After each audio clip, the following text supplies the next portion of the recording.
हाँ,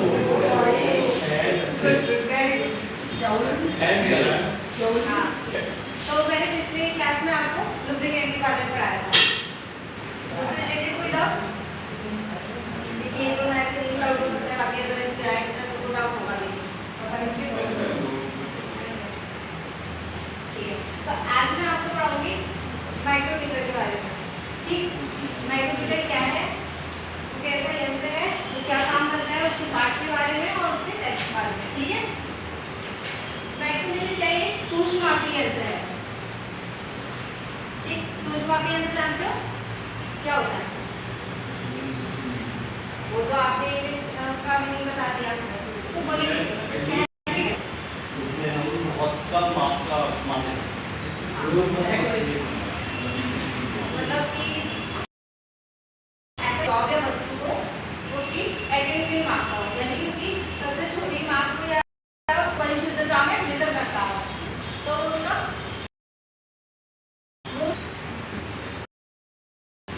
अब जानते हैं मैटेरियल के बारे में।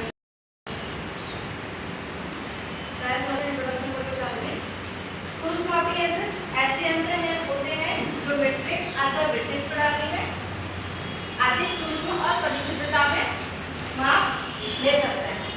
इन यंत्रों के द्वारा किसी ब्लॉक को मीट्रिक प्रणाली में 0.01 mm और ब्रिटिश प्रणाली में 0.001 इंच या उससे भी अधिक सूक्ष्मता में भी माप ली जा सकती है। ये विभिन्न प्रकार के होते हैं। माइक्रोमीटर हो गया, वर्नियर हो गया, वर्नियर हाई गेज हो गया, वर्नियर प्रोटेक्टर हो गया, वर्नियर डेप्थ गेज हो गया, डायरेक्ट सेंटीमीटर हो गया। बट आज हम खाली माइक्रोमीटर के बारे में पढ़ेंगे। ठीक है,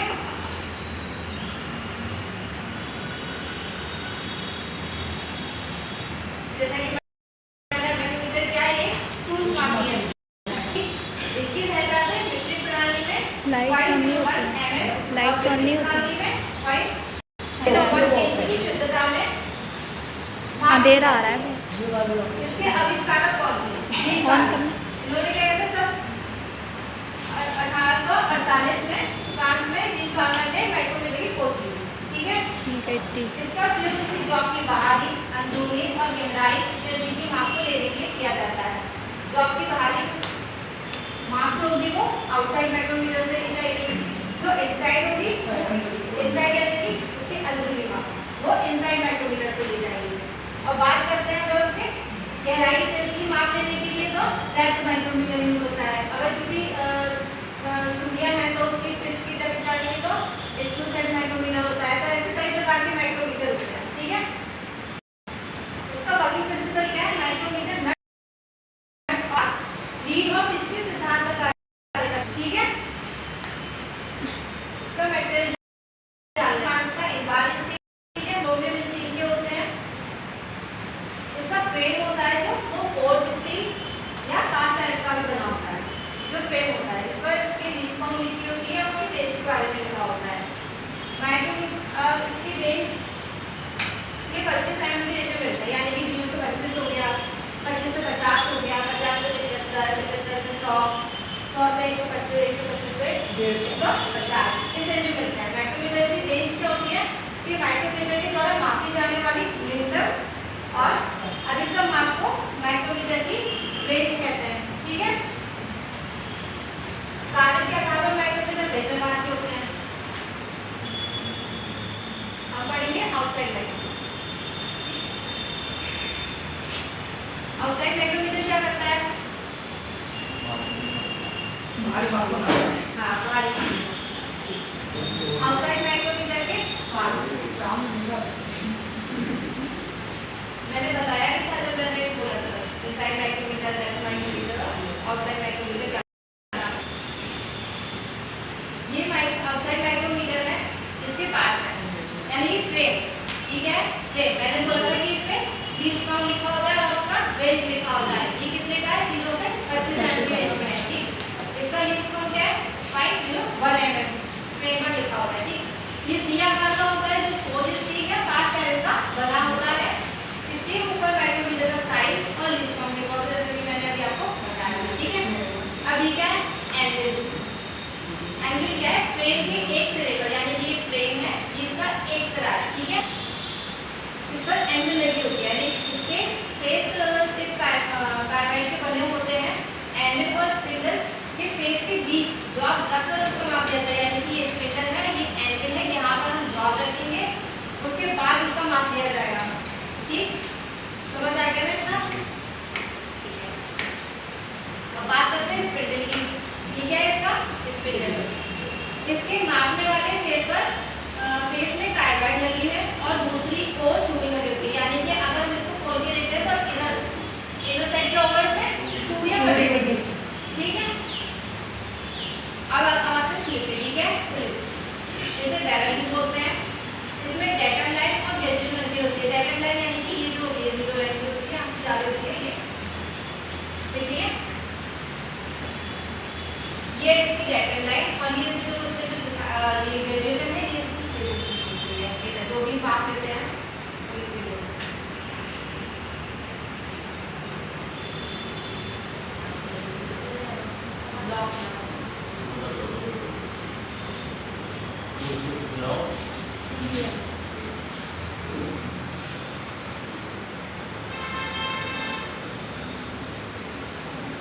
लॉक नट, ये इसका लॉक नट है। अगर हम किसी भी चीज की मेजरमेंट करते हैं तो उसको लॉक भी तो करना जरूरी है। अगर हम लॉक नहीं करेंगे तो मेजरमेंट गलत भी हो सकती है ना, तो उसको लॉक करना बहुत जरूरी है।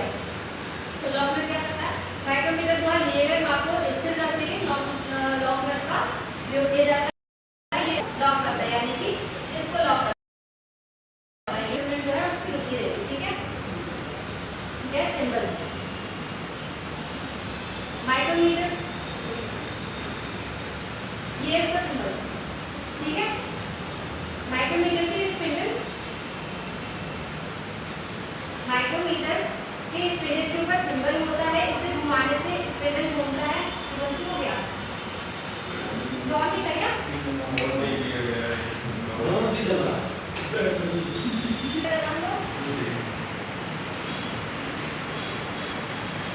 ठीक है। इसका केबल, सिंबल सिंबल क्या है कि स्पिंडल के ऊपर सिंबल होता है, इसे घुमाने से स्पिंडल, ठीक है, घूमता है। इसका एक किनारा बेवल होता है, यानी कि यहाँ से आपको दिख रहा होगा ये हल्का सा इस टाइप से होगा, हल्का सा बेवल होगा। इसकी परिधि क्या है, इसके ऊपर जो ग्रेजुएशन की होगी वो कितने होगी, 50 भागों में होगी। ठीक है, हाँ 50 होगी, इसके जितने भी होंगे 50 भाग होंगे। स्टॉप, ये इसके द्वारा स्पिंडल पर एक समान जवाब दिया जाता है। ये इसके पीछे यहाँ पे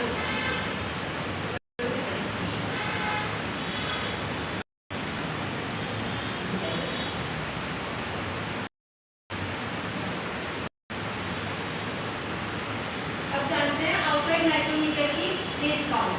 मीट्रिक सिस्टम है, मीट्रिक माइक्रोमीटर के स्पिंडल पर 25 mm की दूरी में 0.5 mm की पिछली चूड़ी लगी होती है। ठीक है, सिंबल को एक चक्कर घुमाने पर स्पिंडल 0.5 घूमता है, यानी जो सिंबल होगा जब उसे घुमाएंगे तो एक चक्कर में 0.5 की दूरी तय करता है, तो उसकी पिच कहलाती है, यानी कि एक चक्कर में तय होगी उसकी पिच होगी। ठीक है, इतना समझ आ गया। तो सिंबल के एक भाग का मान, इस सिंबल को एक चक्कर घुमाने पर स्पिंडल 0.5 mm आगे बढ़ता है। इस दूरी को सिंबल के 50 भाग तय करते हैं, यानी कि ये ऐसे हम घुमाते हैं तो 0.5 mm की दूरी तय करता है। ठीक है, एक भाग का मान हो जाएगा 0.5 बटे 50 mm। ठीक है, अगर ऐसा समझ में आ रहा है,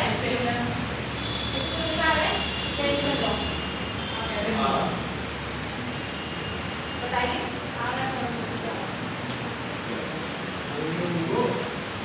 लीस्ट काउंट का फॉर्मूला क्या होता है, पिच बटे कुल सिंबल निकाल, यानी कि डिवीजन। ठीक है, पिच क्या थी 0.5, कुल सिंबल डिवीजन कितने थे, यानी कि जो इसके 50 भाग थे वो। ठीक है, पिच कितनी होगी 0.5, तो कुल सिंबल डिवीजन कितने होंगे 50। ठीक है, जब इसको हम भाग करेंगे तो कितना आ जाएगा, ये पॉइंट जब हम इसको हटाएंगे तो 5 बटा 5 हो जाएगा। ठीक है, जब इसको हम डिवाइड करेंगे तो 1/100 निकल आएगा, तो यहाँ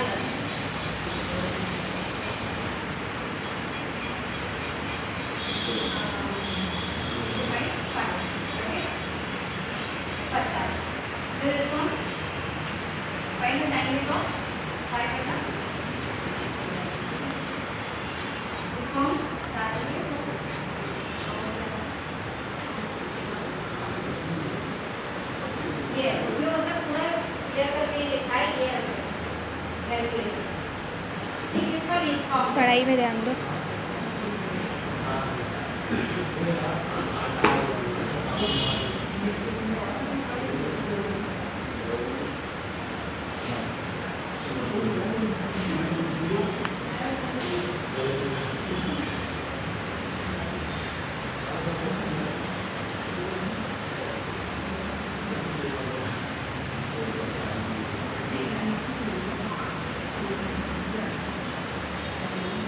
ठीक है, समझ में आ गया?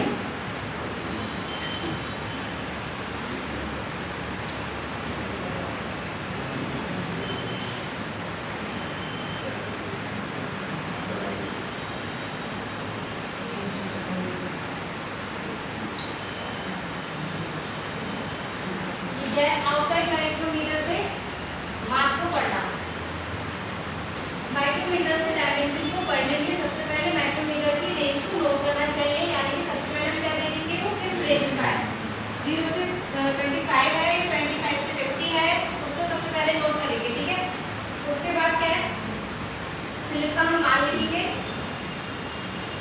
थर्मल का जो भाग डेटल लाइन से मिल रहा होगा, यानी कि जो ये होगा थर्मल की जो लाइन होगी डेटल लाइन से मिल रही है कितना, ये इसके आसपास है, इसलिए देखेंगे सीधा सही है 11 12 13। तो क्या करेंगे, 13 नोट करेंगे, 13 के बाद उसे किससे मल्टीपल करेंगे,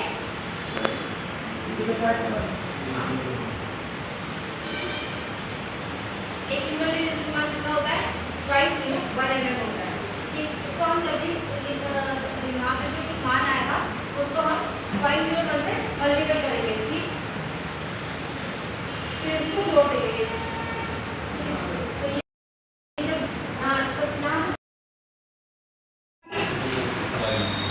आई वो बहुत ही सही से समझ में आ गई होगी। जिसको नहीं समझ में आएगी दोबारा पूछ सकता है, जैसे कि नीरज। और जो सबमिट मिस्टेक कर रहे हैं वही मुझसे बातें पूछ रहे हैं। ठीक है, तो और इनके अब जानते हैं इसमें 0 एरर के बारे में। ठीक है, माइक्रोमीटर की स्पिंडल और एंविल के फेस जब आपस में मिलाए जाते हैं, ठीक है, तो थिम्बल की जीरो जो लाइन होती है, ठीक, इनकी डेटल लाइन जो होती है फिर मिलनी चाहिए। थिम्बल की 0 लाइन जो मैंने बताई थी, ये जो होती है ये, ठीक, स्लिप की जो यहाँ से जो लाइन आती है वो क्या होनी चाहिए, बराबर, यानी कि एक दूसरे के सामने होनी चाहिए। ठीक है, मिलनी चाहिए। यदि वह आगे या पीछे रह जाती है तो माइक्रोमीटर में 0 एरर होता है, यानी कि ये जो 0 लाइन है इससे पीछे या फिर इससे आगे, तो क्या होता है, इसका 0 एरर होता है, जिससे लिया गया जो माप होता है वो एक्यूरेट नहीं आता, वो गलत हो जाता है। और इसमें 2 तरीके के एरर होते हैं, एक पॉजिटिव एक नेगेटिव। पॉजिटिव में क्या होता है कि थिम्बल की जो 0 होती है, ये थिम्बल की 0 है, ठीक, ये बैरल या स्लिप की डेटल लाइन, यानी कि जो बैरल की जो स्लिप लाइन होगी उससे पीछे रह जाती है, यानी कि ये पीछे रह जाएगी। दिख रहा है? दिख रहा है ना? ठीक है, स्लिप की 0 लाइन और ये क्या है, थिम्बल की 0 लाइन। जब ये इससे पीछे रह जाती है तो ये पॉजिटिव एरर होता है। पॉजिटिव एरर में हम लोग क्या करते हैं, ठीक, इसका अपोजिट होता है। पॉजिटिव में हम क्या करते हैं, हटा देते हैं, इसमें लिखा भी होगा। एरर को अगर ठीक ना पीछे रह जाती है तो धनात्मक त्रुटि होती है। ऐसी स्थिति में एरर को अगर ठीक ना कर सके तो उसे मापने से हटा लेना चाहिए। ठीक, इसके अपोजिट होता है, पॉजिटिव है तो माइनस करेंगे, अगर नेगेटिव है तो उसे जोड़ेंगे। ठीक, ये इसका हो गया पॉजिटिव एरर। अब आते हैं नेगेटिव एरर पे। दिख रहा है ना?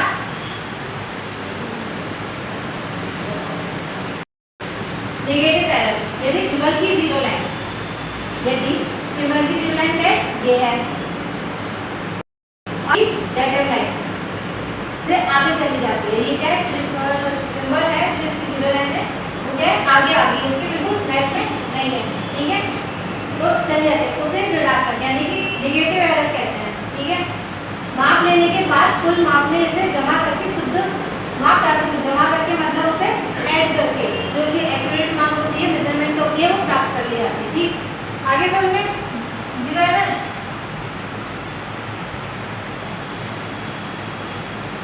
अब एरर को गिनने का तरीका क्या है,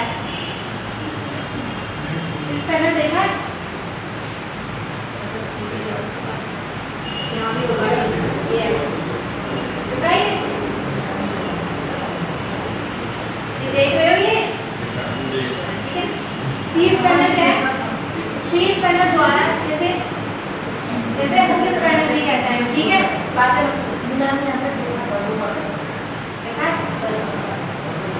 इससे एरर दूर करने के लिए सबसे पहले स्पिंडल और एंड के फेस मिलाए जाते हैं, यानी कि ये स्पिंडल और ये एंड दोनों के फेस मिलाए जाएंगे, ठीक है। फिर लॉक नट से स्पिंडल जाम करके, यानी कि यहाँ पे जो लॉक नट होता है, मैंने बताया क्या होता है, उसको लॉक कर देते हैं, ठीक है। इससे क्या होगा, स्पिंडल लॉक हो जाएगा। लॉक करके सी स्पिनर के हुक को स्लिप में बने छोटे से सुराख में डालकर आगे पीछे घुमाकर ये यहाँ पर एक छोटा सा स्लॉट बना होगा होल टाइप, ठीक।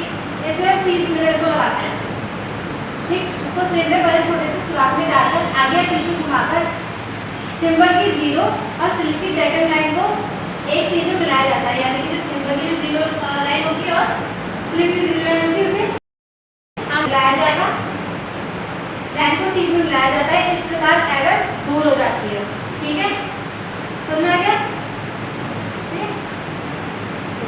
यदि एरर उपरोक्त विधि से दूर ना हो तो धनात्मक त्रुटि को फुल रीडिंग में से घटा लिया जाता है, जो भी बताया था मैंने, पॉजिटिव एरर वही लिखा हुआ है। जबकि ऋणात्मक त्रुटि में क्या होता है, कुल मार्क को जोड़ लिया जाता है, यानी कि नेगेटिव एरर, ठीक है। समझ में आ गया, ये कुछ क्वेश्चन है, सवाल है, करो जरा इन दोनों को कैसे जोड़ोगे, कैसे घटाओगे।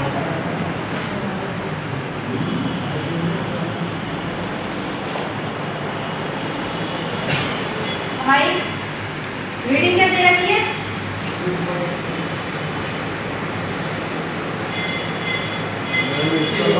डी हो जाएगा पहले वाले का 25.52 55 हो जाएगा, 52 लिखा है, हाँ जी, जुड़ जाएगा, एरर कौन सा है हमारा, जुड़ जाएगा।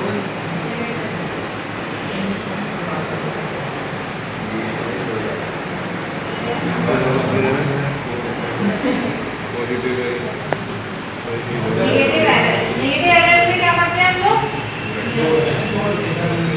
तो फाइंड वो है, कहाँ से जोड़ेंगे हम लोग, 0.03, बताओ कितना आ रहा है, इसका सी हो जाएगा नीचे वाले का, नीचे वाले का ऊपर वाले का बी, नीचे वाले का सी, सेकंड बताओ, सी नीचे वाला इसमें क्या है, कौन सा एरर है, पॉजिटिव है, पॉजिटिव है तो लेस होगा, लिखा हुआ नहीं है, इस पे बना हुआ है, और देखा है, ठीक है।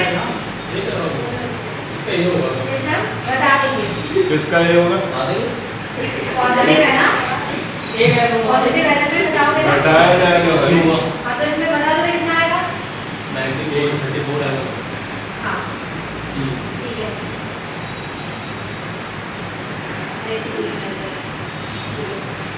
यहाँ तक सबको समझ में आ गया, यहाँ तक किसी को क्या किसी प्रकार का कोई भी डाउट हो तो पूछ सकते हैं, हाँ आता है, नेगेटिव एरर पॉजिटिव एरर पूछना तो रीडिंग भी आ जाती है, उसमें दे दी जाएगा आपको बना के,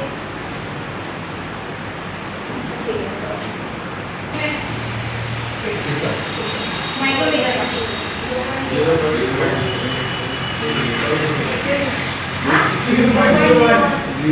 हाँ 0.01 mm मीट्रिक में, और बेंडेज में पता है 0.01 इंच, हाँ 0.01, ठीक है। जब नेगेटिव सॉरी इसके जो कोई जीरो एरर समझो तो बताओ,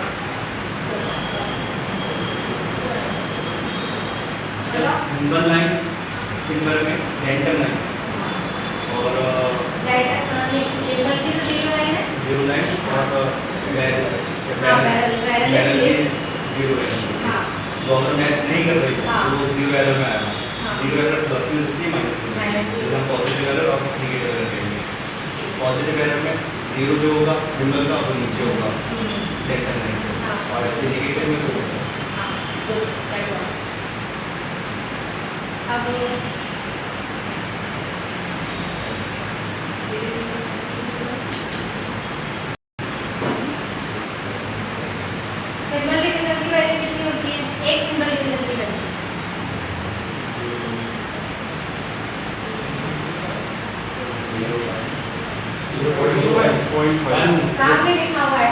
कितना सोच रहे हो तुम लोग? पॉइंट 0.01 0.01 सामने ही लिखा हुआ है ये। उसके बाद भी आगे चलेंगे।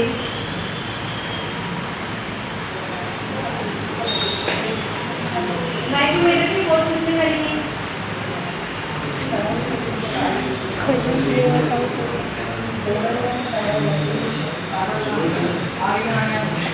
बताओ, तुम बताओ।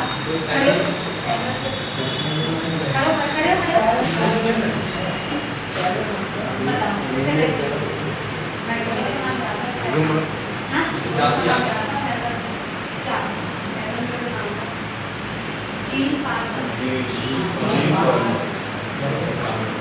कौन सी सर ने करी थी? नाम बताना। 1848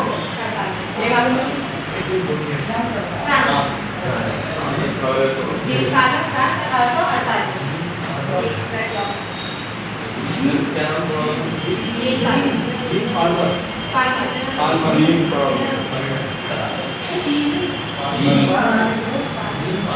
कहाँ के थे फ्रांस के ना?